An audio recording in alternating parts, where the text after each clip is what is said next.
Hi, everybody. It's Olivia Scott with Freedom at the Mat. Thank you for joining us once again for another Well Chat. You're so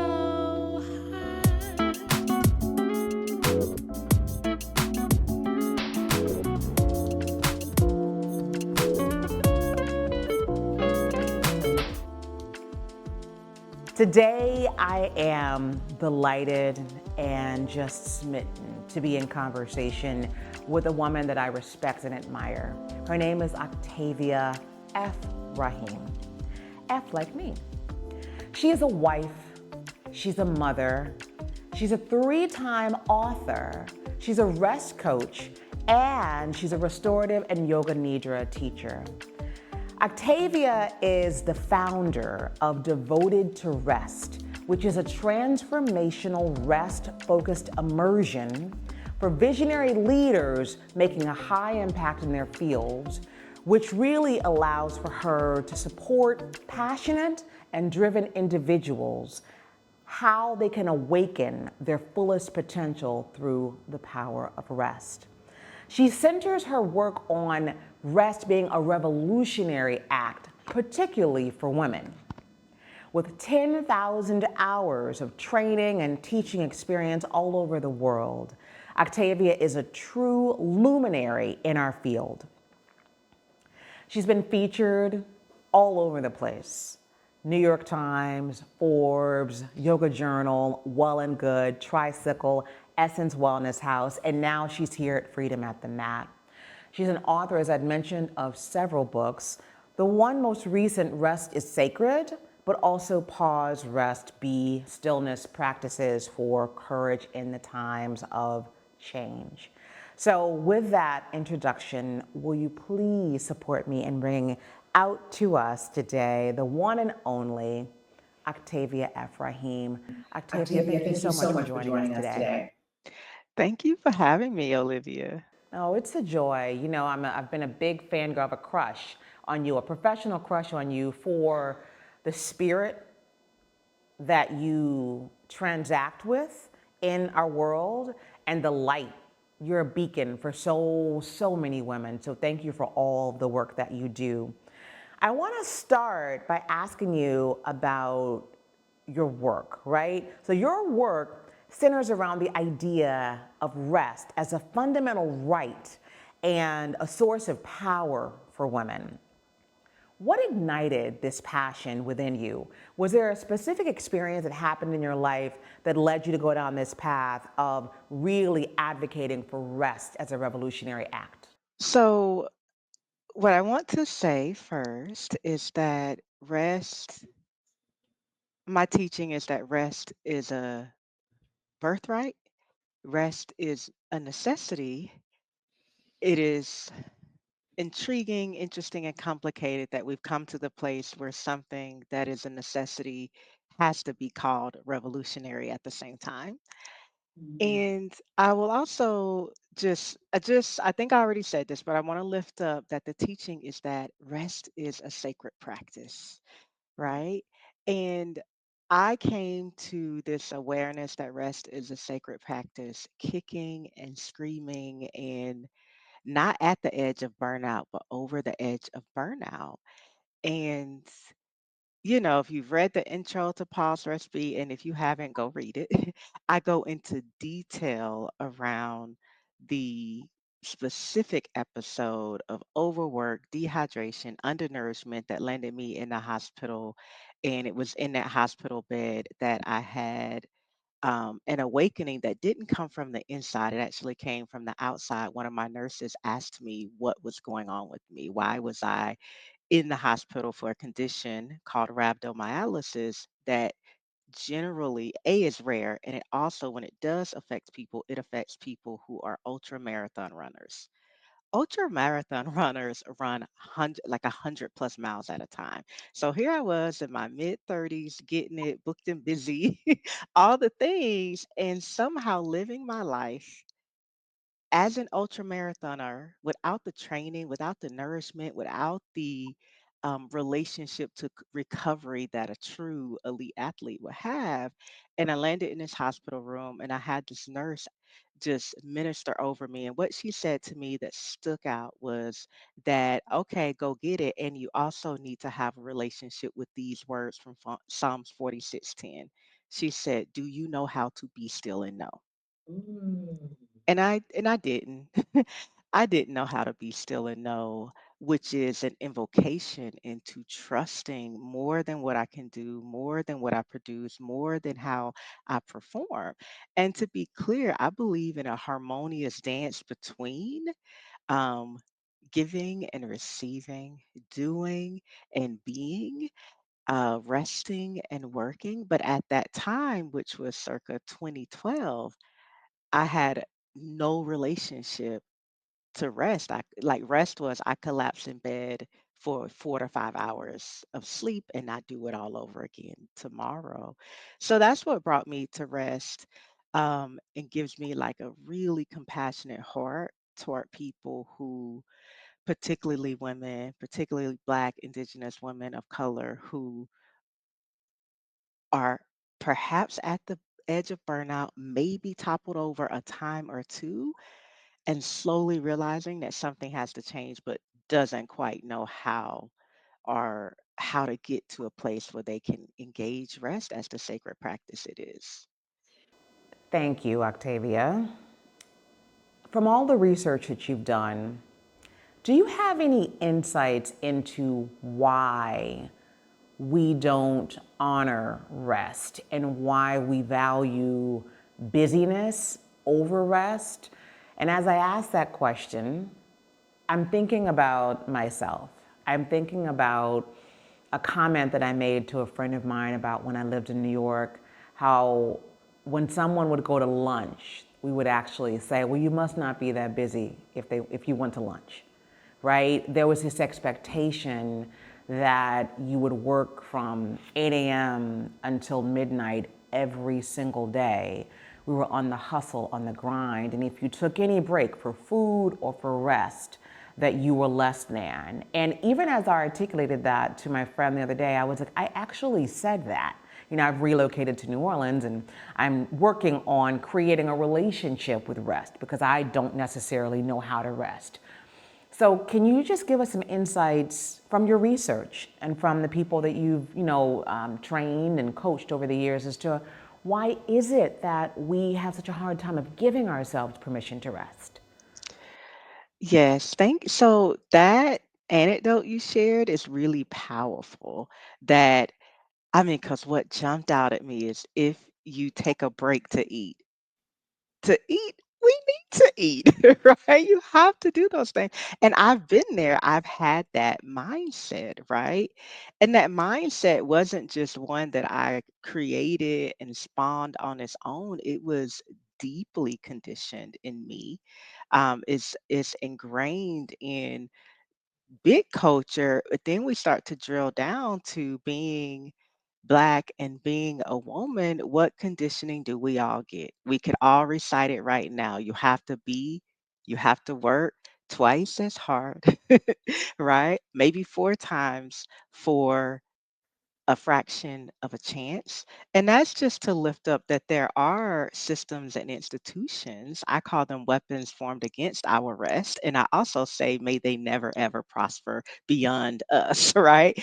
And I won't necessarily, you asked about research, but what I feel called to express and invite the listener and viewer into feeling into is where they are generating their sense of worthiness from. And then what are the things, the conditioning, the things we learned that they did serve us to a point. And there's also, we get to a place in our leadership and our development where the thing that served us, that got us here, literally can't help us or can't get us where we're going because it was for and of a time and a season. And so what I see in the visionary leaders I serve is a really, I'm pausing because I'm like, what is the right word? like a hyper and over identification with what they can produce and do. But let's pull this all the way back to our ancestors. And what does it really mean to be of a people who had their labor stripped, stolen, exploited to be force-free labor, right?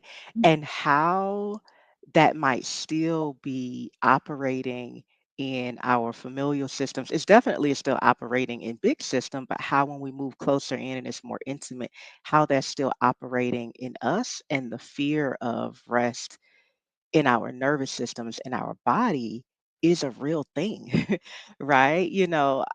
When I'm coaching in the group, I'm usually in my rest groups, we align around affinity groups. And some of that is because early in my career as a restorative yoga teacher, I really started to realize how important it was for Black and Brown women to have sacred space to let their nervous systems exhale from all the like external eyes and to rest in community together, because why we are not resting is not why other people are not resting. Like if your body registers, if I stop, if I pause, if I slow down, something bad's gonna happen. You need a different set of interventions. And so I don't know if I answered your question, but for me, there's also this layering in of we have great, great, great grandmamas and grandpapas that they maybe were likely subversive in how they resting, but they weren't considered humans. They were considered products. Right. And Mm. then I don't want to overlook how that might be operating in our systems, and then also it gets reinforced in the external system. So I know I just went someplace else, but I'm also talking about how does that impact our nervous system. Rest can be restorative and rejuvenating and all of that. And first, it might actually be activating and it might make us feel unsettled to pause and be still.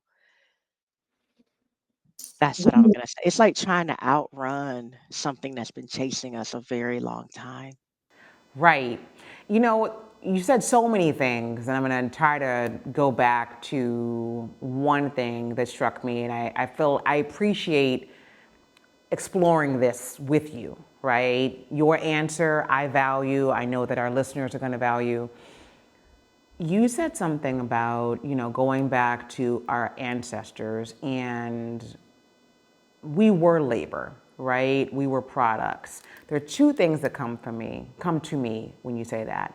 One, our worth was around how much cotton that we picked. That was our worth, right? So we had an over identification based on our survival connected with how much we worked. We couldn't, and then we had the kids and we had their kids, we couldn't afford to rest. So I can see where back in the day and probably intergenerationally that is transcended from our people to be a people who sun up to sundown, we work and we don't value rest. But I also think about when you say like we were products back then and how that might connect with us now. I think about how so many of us now are like, it's my brand, I'm personal brand. And like we're working to be these personal brands. And I can say that I'm one of them, right? As a marketer by trade, where, I Google myself and from that marketing part, I want to see, how I'm ranking, right? And I think that that has us on a treadmill or a hamster wheel, whatever kind of wheel, out there of chasing something that's probably elusive, you know? Right? And we're just chasing these beings, these brands and products, and what's it really, really, really all about? So I thank you for at least kind of striking a chord around ancestry and its connection. So you've spoken about the rest gap, Lady Octavia. Can you explain what you mean by the rest gap and perhaps give a concrete example of how it manifests in women's lives? So when you said rest gap, I am thinking back to a session I did with a group of women 2 weeks ago, and they were like, my partner, my brother, they named some of the men in their lives, and they were like, they don't have this issue. They will come home and just nap. And I will like make noise, run around, be resentful, but then also be a little inspired. Wow, look at them resting and napping. And for me, when you say gap, I think about the gap in who believes or who owns their capacity to choose rest, and who is like, I can't rest because you resting. And I in a burden that has been projected onto many of us, and then we also just kind of take it and carry it, and it becomes like almost like a torch is, well, who's going to do it if I don't? Correct. Right? And I don't know the answer to that. um and so what I do know, and a question I offer, is how are we discerning what is ours to do? Because Mm. I believe that when we are focused on what is, I call it my sacred assignment. When I'm focused on my sacred assignment, which is divinely given, I'm going to go there too. Right. I do not serve a divine who wants me to be exhausted, overwhelmed, and tired. And so I don't believe within all of our, if we get clear on what we're actually here to do, there has to be room for rest. Some of what is exhausting us. So we talk about the systems, but then it's also like, again, overly identifying with that's mine to do, and that's mine to do, and that's mine to do, and that's mine to do. It can't possibly be all of ours. Like, what's mine to do? I need to get clear on that. What's yours to do? I need to get clear on that. That person who's taking the nap, maybe that's theirs to do, and maybe I can take a cue from them and be like, well, let me rest as well. So I don't know if I answered your question around the rest gap. Um, You what I always what I did lift up is, how are we discerning what is ours to do, right. um, and what is not ours to do?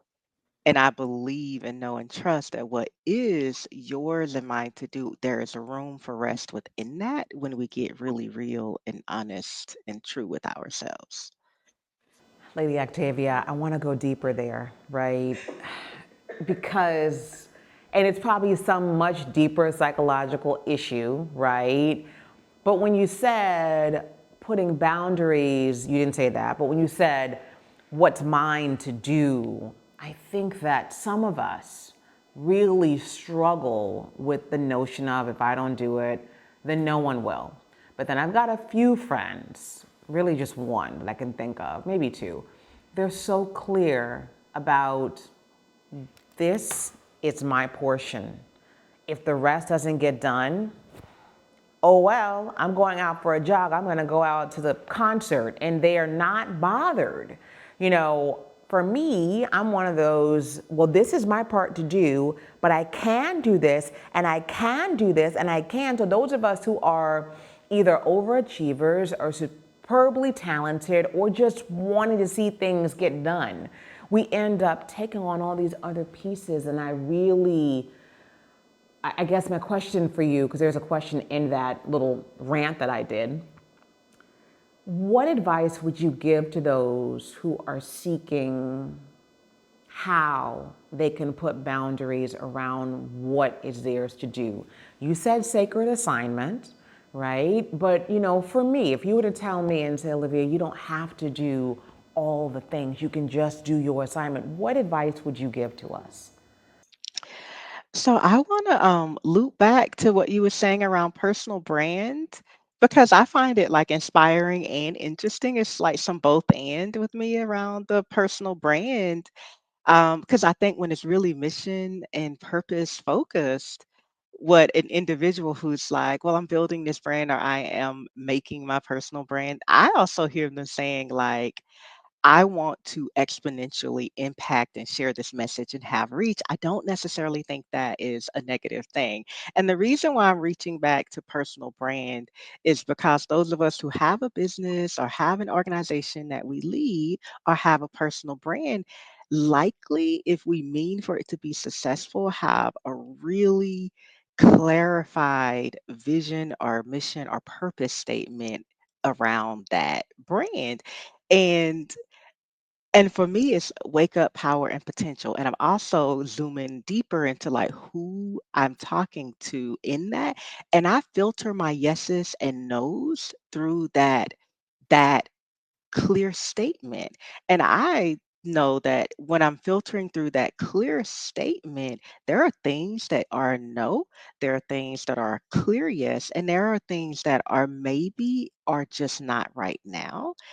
And so that's what I would also say. I would say getting clearer and clearer on like what is your actual purpose statement. And then also I recognize within that it could be like, well, that still that doesn't narrow it down for me. I would say narrow your purpose, which I'll say it another way, deepen, right? Because we can go out and out and out and be spread all over the place at this juncture in human history. I'm inviting people into go deeper. And then I would challenge someone like once you actually make a purpose or a mission statement, and most of your listeners are you already actually have one.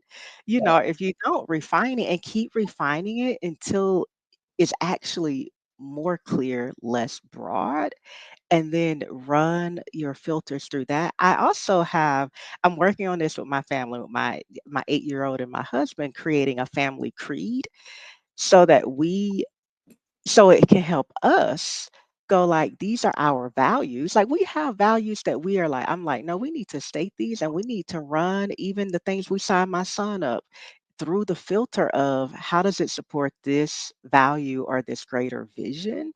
And so I would back up and say part of the discernment begins a few steps back to being like, what's my mission, my purpose, my vision? And does this really serve it? And not in the way where we like can make anything fit into anything, because we're good at that too, right? I don't.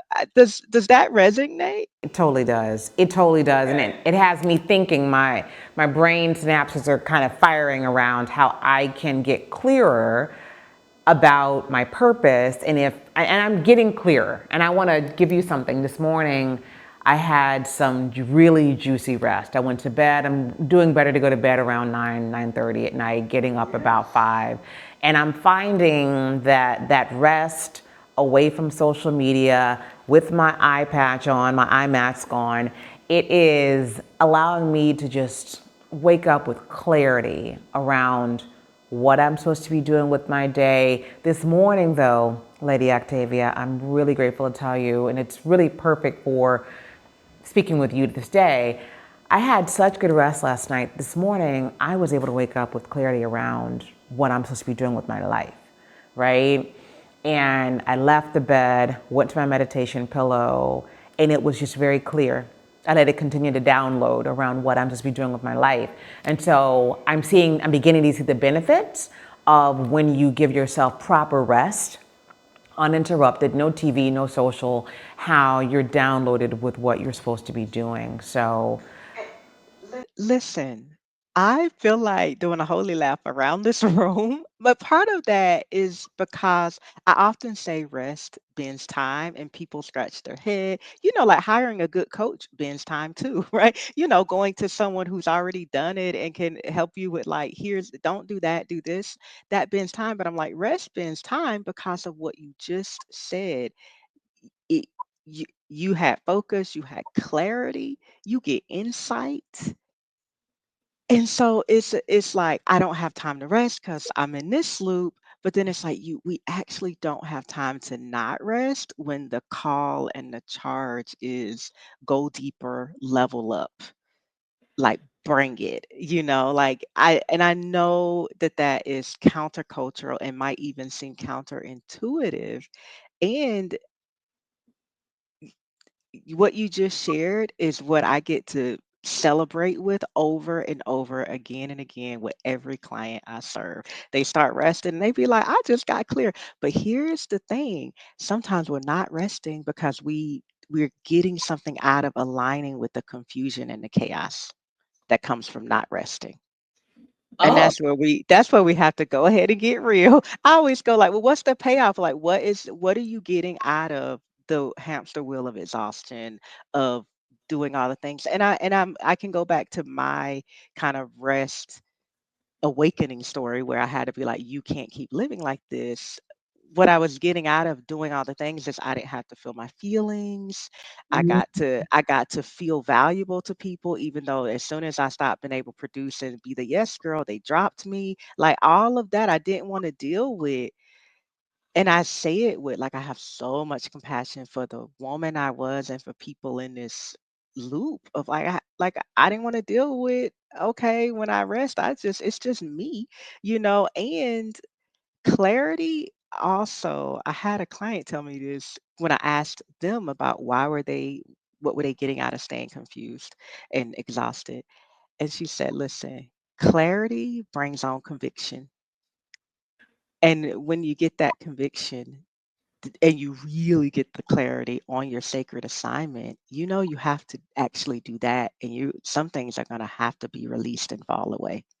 I was just gonna say that as you were speaking, not all that juicy stuff you said, but my mind was getting to that place of, okay, so once I have the rest and I get the clarity and I know what my purpose and my assignment is, then there's a great responsibility that comes with that knowing, right? As long as I stay busy and I stay on a hamster wheel, then I don't have to really do the hard work of actually doing the work to do my unique assignment. I can just get Yeah, up. the deeper work. And I call that sacred responsibility, to like response, ability to respond from this place of clarity and knowing. That's important. And that's a different call than booked and busy, to be honest. Like that is. And And keeping people in there are a lot of times, I mean, we could also talk about relationships, whether it's friendships or romantic relationships. Sometimes we're keeping people around and it's cluttering our lives and it's creating more chaos. And the reality is you need to clear all that out too, right? There's some times where I just don't talk to people. And I'm in one of those phases right now. I'm just not talking to a lot of people because I'm trying to make sure that the words and the direction that I'm hearing is from the divine and from my spirit versus what this one thinks I should do and this one thinks I should do. So, thank you. Few more questions. So, for women who find it really difficult to implement rest into their lives, do you have one small actionable step that you can provide them that they can begin doing today? slow down. And I mean, pick one thing you do, just one, not 10, not everything, like one thing you do, and slow down by half speed.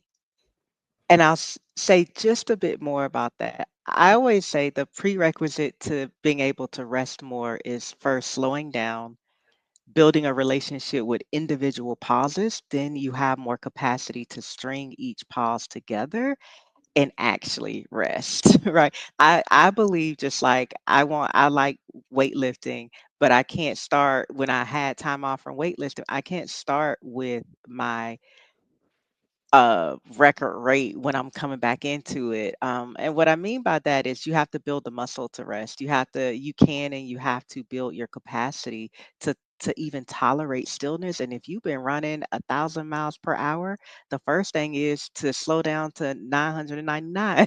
That's the first thing you do. And that's something you can really do. And what I mean is as simple as if you race to the mailbox, then zoom off, go a little bit slower to the mailbox. And I mean that. And I know someone's going to be like, that's not, I want you to tell me something else. And I'm like, well, start with that. and Right. then, and then move to a 1 minute pause a day. One of my favorite books on creating habits is Atomic Habits by James Clear. And atomic is the smallest increment of change. That's why he called it Atomic Habits, right? And I'm like, the smallest increment of change to get to bigger and deeper rest is how about we start with slowing down? Because you also need to prime your nervous system to not have slowing down and resting register as danger. We already talked about that earlier in this conversation. So, the one tip I would give is slow down. Like if you were going to listen to this at 1.5 speed, Right. listen to the rest at one, and that's slowing down. That's what I know. And then build a relationship with the pause. And then go to my website under rest resources. I have four 7 to 32-minute guided rest practices. Once you build your tolerance, right? And that website, Lady Octavia, tell us the website. Oh, octaviaraheem.com. Slow down before you crash out. That's what I'll say. Okay. Has yoga helped you? I know that you had a yoga studio in Atlanta for some time, which is when I first met you. How did your yoga practice influence your rest practice? Oh, that feels like such a deep and hearty question. I will say my studio was called Sacred Chill, and Yes. we emphasize the more still and slow practices of yoga, restorative yoga, meditation, yoga nidra, yin yoga. And we know yoga means to unify, to yoke as one. Correct. And yoga is really about light and dark coming together. I would say the effort and the ease being in harmonious relationship, the work and the rest being in harmonious relationship. And so the first 10 years of my yoga practice, I spent it doing so many chaturangas, jacking up my rotator cuff, right? And barely doing shavasana. But even in those very active classes, what do we have at the end of every single yoga class? Shavasana, the resting pose. And so I will say, even when I was just doing those very physically challenging classes, the seed of who I am right now was always being planted and nourished in every single shavasana at the end of class. And the work I do now is just an extension of that end of class exploration. And shavasana, for the listener, is you lay down, you close your eyes, or you keep them open, you just lay there. And the point of shavasana is to integrate everything else that you have experienced or that has been going on.